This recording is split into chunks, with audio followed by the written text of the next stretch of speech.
In the Treaty of Paris in 1898, Cuba gained independence from Spain under Cuba's new constitution. The USA had the right to intrude in Cuban affairs and to supervise its finances and foreign relations. Cuba was an economic purpose for America, as it forced the Cubans to sell raw materials for low prices. The USA also made sure that Cuba bought American manufactured goods, and by 1914, three-quarters of Cuban imports came from the USA. The US also invested heavily in the Cuban economy.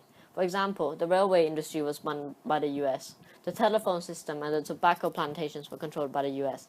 And two-thirds of the land that was used for growing crops was controlled by the US.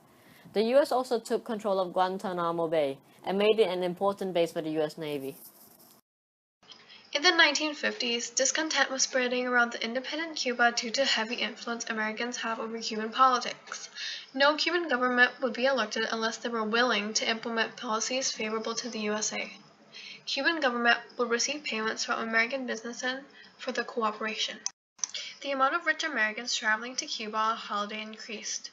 Relaxed government controls gave an opportunity for the American mafia to take control in events like gambling and horse racing.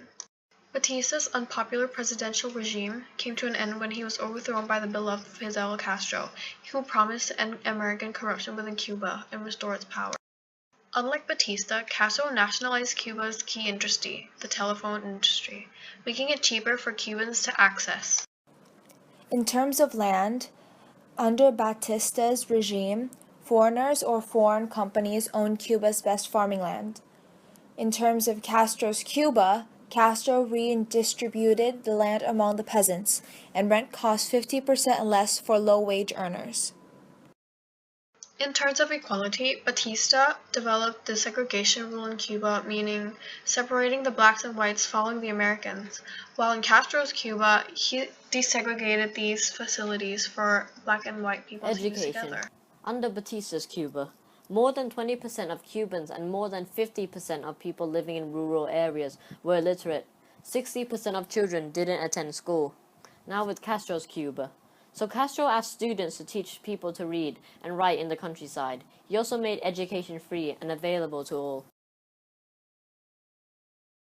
Under Batista's rule, more than half of the doctors worked in Havana, which was a place most rich people lived in. So Castro ordered the doctors to be spread throughout the country. Over half of them decided to leave Cuba, so he built training school for the doctors. 20,000 Cubans have been murdered underneath Batista's regime, while people who publicly disagreed with Castro would be imprisoned, and writers who expressed those opinions would also be imprisoned. People who Castro found deviant, like homosexuals, would also be imprisoned.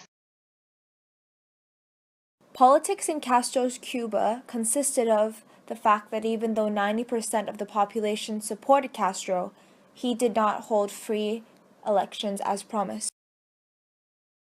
Batista allowed America to dominate Cuban industry and politics, while Castro negotiated trade agreements with Russia and other communist countries that would import weapons, technology, while Cuba would be exporting sugar. During the Cuban Revolution, the U.S. did get involved due to the fact that it was sort of threatened. Changes were being made by Castro in which reduced American influence in Cuba, and that concerned the U.S. since the idea of communism taking over Cuba was a possibility. Due to Cuba being so close to America, this was perceived as a potential threat. Castro's redistribution of land caused American individuals to lose money as well, and in addition to that, Castro nationalized industries and slowly depowered American companies, which donated to Cuba's economy. As a result of that, President Eisenhower started pressing economic sanctions against Cuba, and the U.S. also stopped trading and buying Cuban raw materials from Cuba.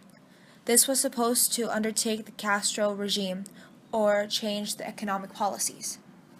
Later on, Eisenhower went to a meeting at the U.S. National Security Council where he approved a plan and decided to remove Castro from his power.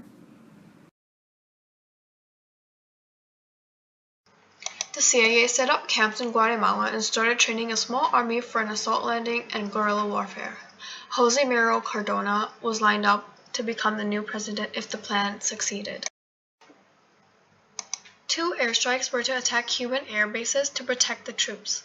They would paint the planes to look like Cuban Air Force planes.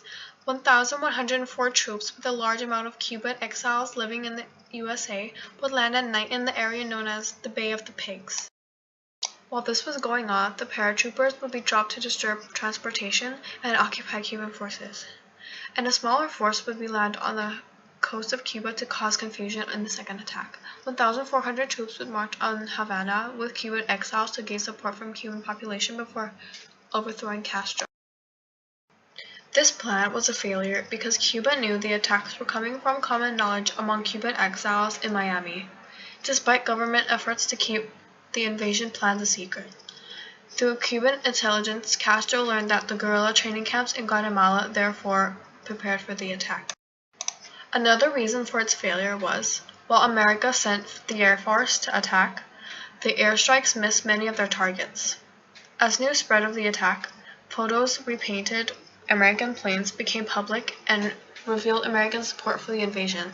The Cuban force was still left intact. When the invasion forces landed on the beaches, they were immediately under heavy fire. Some troops managed to escape to the sea, whilst others were captured or killed. The response from Cuba for this invasion: Castro ordered about 20,000 troops to advance towards the beach, and the Cuban Air Force continued to monitor the skies. Without American air support, and with such small troops, the invasion had failed. The aftermath. Captured troops were paraded by Castro and used as propaganda. His popularity increased as he repelled an American invasion. Eventually, after 20 months in prison, the USA negotiated a deal to exchange the prisoners for goods scarce in Cuba, with Castro receiving baby food and medicine worth $53 million. Why were there missiles in Cuba? Politically, Khrushchev felt that he needed to send out a clear message that proved that he was strong, due to the fact some people within the Soviet Union felt like he was not aggressive enough towards the US. Cuba was an ally of the Soviet Union. The missiles would act as a discouragement towards many more attacks. Military-wise, the Soviet Union's base was not close enough to strike against the US. However, Cuba was close enough to the USA to strike against. The USA had earlier placed missiles in Turkey, in which bordered the Soviet Union.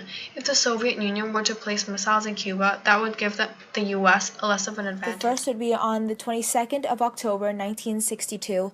Kennedy announced the discovery of the missiles in Cuba to the public, as well as the decision to quarantine the island. Also, any state that launched any missiles from Cuba was regarded as an attack on the USA by the USSR. Secondly, on the 23rd of October 1962, President Kennedy had the Air Force prepare for attacks to be held on Cuba and the USSR. As well as this, he ordered the Army to prepare 125,000 soldiers to invade Cuba. The third event is that on 25th of October 1962, Kennedy raised military readiness to DEFCON 2, which suggested that an actual nuclear war was the next step to follow. The fourth was on the 26th of October 1962. A U-2 spy plane was shot down over Cuba. This was the closest the world ever came to a nuclear war, since this was sort of an act of declaring war on the US, since they shot down one of their spy planes. After that, things started to take a turn for the better, and on the 27th of October 1962, Khrushchev sent a letter proposing the removal of Soviet missiles and personnel as long as the U.S. would assure and guarantee them that they would not invade Cuba. And the last event is that on the 28th of October 1962, Khrushchev announced the return of the missiles to the USSR, trusting that the U.S. would not invade Cuba.